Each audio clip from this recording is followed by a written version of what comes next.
democracy in that. There is much more than anything. There is a crisis in the society. There is a social crisis. Economic crisis. Indian economy is not shining. It is dwindling down day by day. There is a political crisis.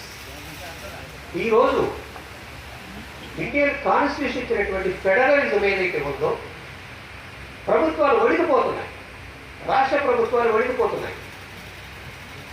Telangana రాష్ట్ర ప్రభుత్వం ఢిల్లీ కేంద్ర ప్రభుత్వం చేతిలో ఒడిగిపోతుంది.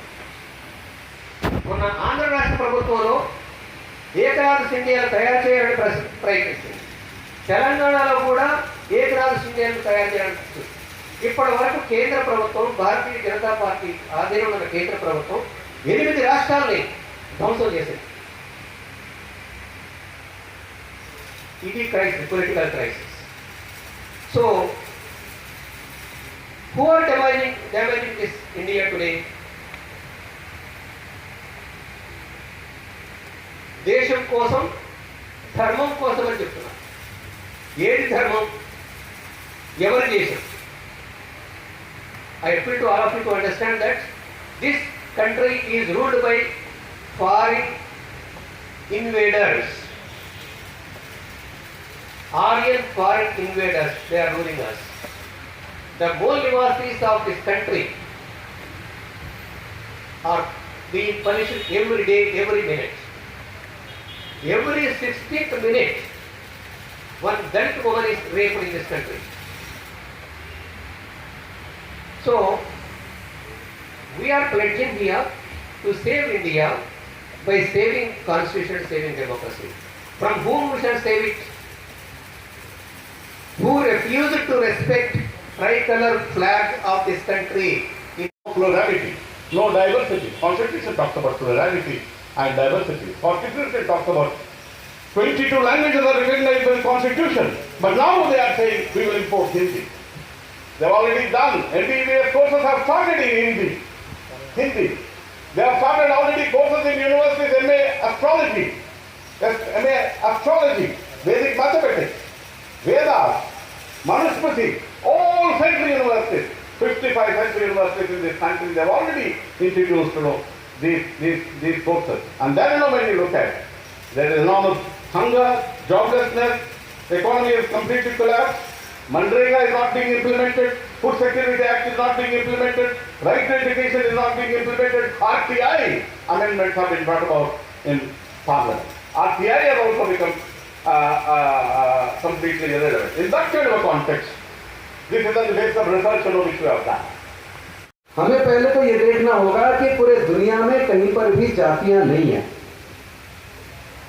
पूरे दुनिया में कहीं भी समाज 4 वर्ण में बटा नहीं है. कौन लोग हैं जिन्होंने समाज को 4 वर्ण में बांटा? कौन लोग हैं जिन्होंने समाज को हजारों जातियों में बांटा? अगर जाति पूरे दुनिया में नहीं है तो जाति केवल भारत में क्यों है?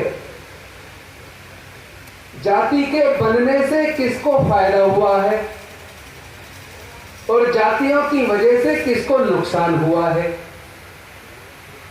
जिनको जातियों की वजह से नुकसान है, क्या वो जाति खत्म करने को तैयार हैं? जब तक आप इस बीमारी के कारण को नहीं समझेंगे, तब तक बीमारी का इलाज कैसे होगा? सपोज करो किसी को फीवर हो जाए और वो डॉक्टर के पास जाए, डॉक्टर उससे पूछेगा क्या हुआ, मरीज अपना समस्या डॉक्टर को बताएगा और उसके सिम्टम्स के आधार पर डॉक्टर दवाई दे देगा. दवाई खाने के बाद अगर मरीज ठीक नहीं होता तो मरीज फिर से वापस डॉक्टर के पास जाता है. तो डॉक्टर सोचता है कि जो बीमारी मैंने सोचकर दवाई दी थी, इसको वो बीमारी नहीं है. वो बीमारी होती तो जो दवाई मैंने दी थी उससे ठीक हो जाती. फिर वो बीमारी के असल कारण का पता लगाने के लिए कई प्रकार के टेस्ट कराता है. ప్రధానంగా వాళ్ళ ఆలోచనని పంచుకున్నాం. అవి సిద్ధాంతాలు గాను సామాజిక సిద్ధాంతాలు గాను ప్రపంచాన్ని మార్చి లేదా ప్రభావితం చేసే సిద్ధాంతాలు గాను అవి అనుకోవడానికి వీల్లేని మూఢనమ్మకాలు నిజానికి. సమాజాన్ని అన్ని సమాజాలను తిరోగమనంలో తీసుకెళ్లే జర్మనీ, ఇటలీ ఈ రెండు నియంతృత్వ దేశాలలో వచ్చిన ఐడియాలజీస్ని మెజారిటీ వాదంగా ఇక్కడ భారతదేశంలో ప్రవేశపెట్టి క్రమక్రమంగా విస్తరిస్తూ ఇవాళ వాళ్ళు మొత్తాన్ని ఒక ఆక్రమించిన స్థితిలో ఉన్నారు. ఈ స్థితిలో అయినా ఇంతకుముందు చెప్పిన అనేక ఐడియాలజీస్ పరిడవిల్లే తెలంగాణలో, అనేక ఈగోస్ ఉన్న తెలంగాణలో. ఎందుకంటే ఈ సమావేశానికి వచ్చి ఇక్కడ నేను నిలబడితే నేను వేరే ప్రశ్న అడుగుతాను. ఎందుకంటే మీ ఈగో సాటిస్ఫాక్షన్ కాదు మీకు. అల్లంనారాయణ ఎక్కడ ఉండడు అని అనుకుంటాను. కానీ అల్లంనారాయణ ఎక్కడున్నా కూడా నేను గోల్వాల్కర్ బెంచ్ ఆఫ్ థాట్స్కి వ్యతిరేకమైన, నేను ఆర్ఎస్ఎస్కి వ్యతిరేకమైన. ఆర్ఎస్ఎస్ ఇవాళ భారతదేశం మీద చేస్తున్న ప్రయోగాలకు వ్యతిరేకమైన. ఇది భారతదేశపు మౌలిక విలువల్ని సూత్రాలని విచ్ఛిన్నం చేస్తున్నది.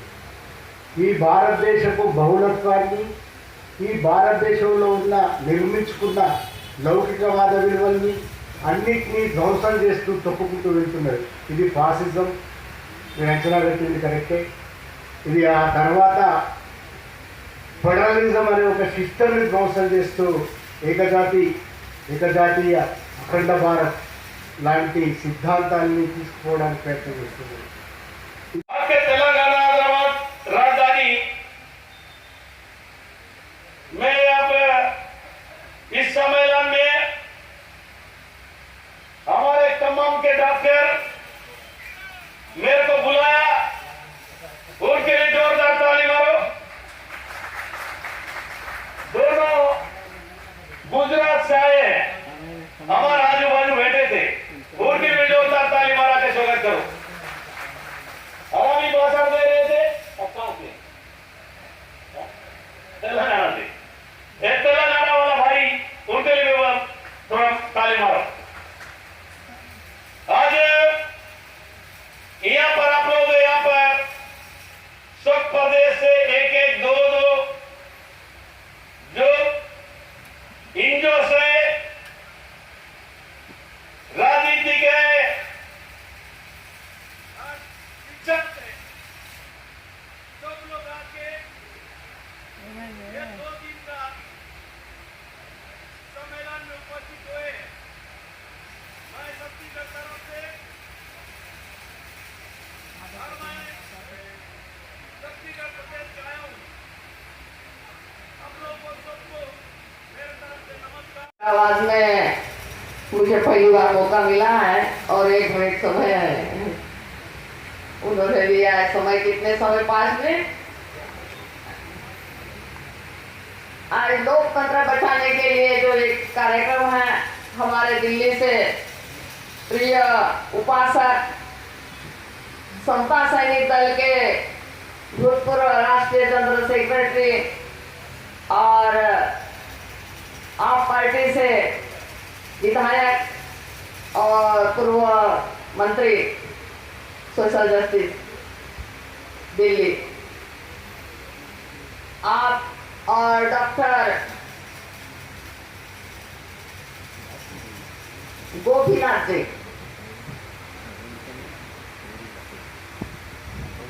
तो सभी आप उपासक उपासिका कार्यकर्ता ऑर्गेनाइजर सबके लिए मेरी मंगल कामना। और लोकतंत्र बचाओ। ये लोकतंत्र कैसे बचेगा, ये महत्वपूर्ण निर्णय है। आज भी स्वतंत्र भारत में मनुष्य की स्थिति जानवर से बेहतर है।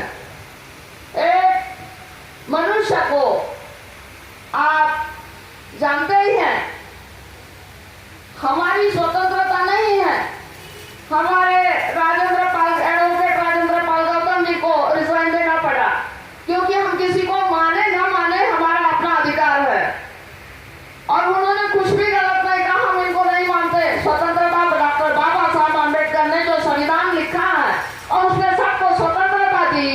हम स्वतंत्र हैं, हम किसी को माने या न माने, हमारे अपने विचार हैं, किसी को भी अपना अपना अधिकार है। पर यह स्थिति है कि जबरदस्ती आप इसको मानना ही है। ये हम आज भी स्वतंत्र भारत में स्वतंत्र नहीं है। आज एक घड़े को छूने से इंद्र की हत्या की जाती है। బతకాల్సిందే.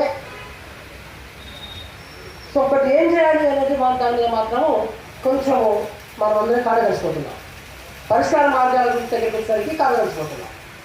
నేను అనుకుంటాను తెలంగాణలో ఉన్నన్ని భావజాలాలు మేబీ దేశంలో మేబీ ప్రపంచంలో కూడా ఇన్ని భావజాలు ఉన్నాం. అంటే కమ్యూనిజం తీసుకుంటే అందులో ఎన్ని రకాల గ్రూపులు, ఎన్ని రకాల సబ్ ఐడియాలజీస్ ఉన్నాయో అన్ని మన తెలంగాణలో ఉన్నాయి.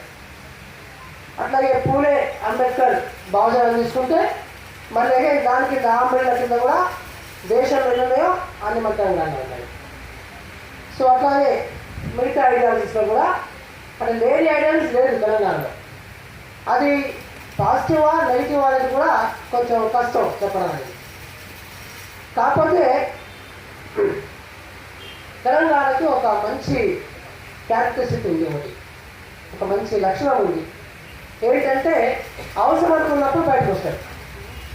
చాలా రోజులు వెయిట్ చేస్తారు, వెయిట్ చేసి ఎవరైనా డామినేట్ చేసేవాళ్ళు, ఎవరైనా బాగా ఫెసిలిటీ చేసేవాళ్ళు ముందుకు వస్తే లీడర్లు అందరూ వస్తారు బయటికి. మళ్ళీ వంట మార్పులు, రోడ్డు క్వశ్చన్స్, రోడ్ బ్లాకెట్స్ ఇవన్నీ ఉంటాయి, మళ్ళీ వస్తాయి అన్నీ కూడా. కానీ టైం పట్టి కొంచెం కదా. సో ఇప్పుడు మనకి భారత్ బచావో అనే ఉద్యమం కూడా చాలా అవసరం అది. సో దీంట్లో ఆ బీజేపీ వ్యతిరేక శక్తులు అందరూ కూడా పార్టిసిపేట్ చేయాల్సింది తప్పదు. మనకి ఇష్టం ఉన్నా లేకున్నా కానీ చేస్తే తప్ప ఐ థింక్ కెనాట్ సర్వే అన్నట్టుగా మనకి సిచ్యువేషన్ ఏర్పడుతుంది. అయితే ఇది చాలా హిస్టారికల్గా చెప్పే కంటే కూడా ప్రాక్టికల్ చెప్పాలి. और वो जो अमेंडमेंट होता है उसके लिए कोई शेड्यूल कास्ट शेड्यूल ट्राइब के लोग भारत भर में आंदोलन नहीं करते। कभी सुना आप लोगों ने कि शेड्यूल कास्ट और शेड्यूल ट्राइब के लोगों ने हर 10 साल बाद हमारा पॉलिटिकल रिजर्वेशन एक्सटेंड करना चाहिए, इसके लिए कोई आंदोलन चला है? सुना कोई आंदोलन है? इस देश का रूलर ब्राह्मण है और हमें वो कुछ भी देना नहीं चाहता, मगर हर 10 साल बाद देता है और बगैर आंदोलन के देता है। हैरान करने वाली बात है, जो कुछ भी नहीं देना चाहता है वो 131 मेंबर पार्लियामेंट हर 10 साल के बाद एक्सटेंशन कर देता है, जिसके बगैर कोई सेंट्रल में गवर्नमेंट नहीं बनती।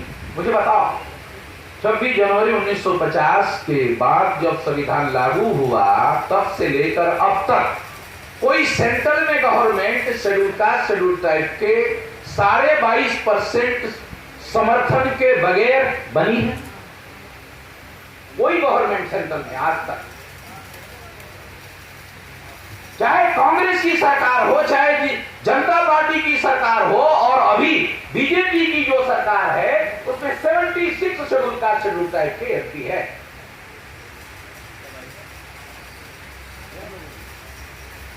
हम लोग पढ़े लिखे लोग बीजेपी का आज विरोध कर रहे हैं, मगर 76 मेंबर पार्लियामेंट एससी एसटी के हैं।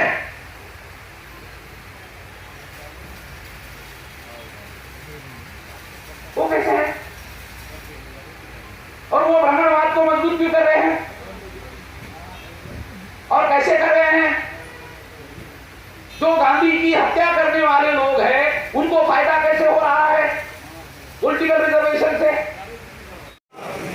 Having solemnly resolved to constitute India into a sovereign, socialist, secular, democratic republic, and to secure to all its citizens justice, social, economic, and political liberty of thought, expression, belief, faith, and worship.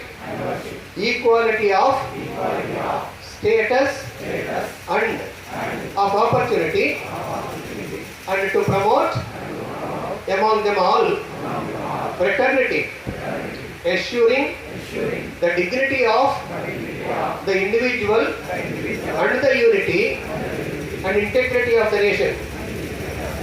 In our Constituent Assembly, this 26th day of November 1949, do hereby adopt, enact and give to ourselves this Constitution. Please sit down. बराबर आज सुबह 8 बजे से आज रात को 9 बजे तक चलेगा। आज कल भी दिन भर सेशन चलेगा। मैं थोड़ी देर के लिए कम समय के लिए आप लोगों के बीच में आया हूं। मेरे को जाना भी है और इस कार्यक्रम में आके मेरे को अच्छा लग रहा है। इस गंभीर मुद्दा पे आज हमारा हिंदुस्तान भारतवर्ष में आज क्या क्या हो रहा है। हमारे आजादी के पहले तो इस देश में एक कांग्रेस पार्टी का गठन हुआ था। एक कांग्रेस पार्टी मतलब कोई राजनीतिक पार्टी नहीं थी। हर हिंदुस्तान के लोग, हर कोना के लोग ये भारत देश को कैसा करना है। हमारा देश गुलाम से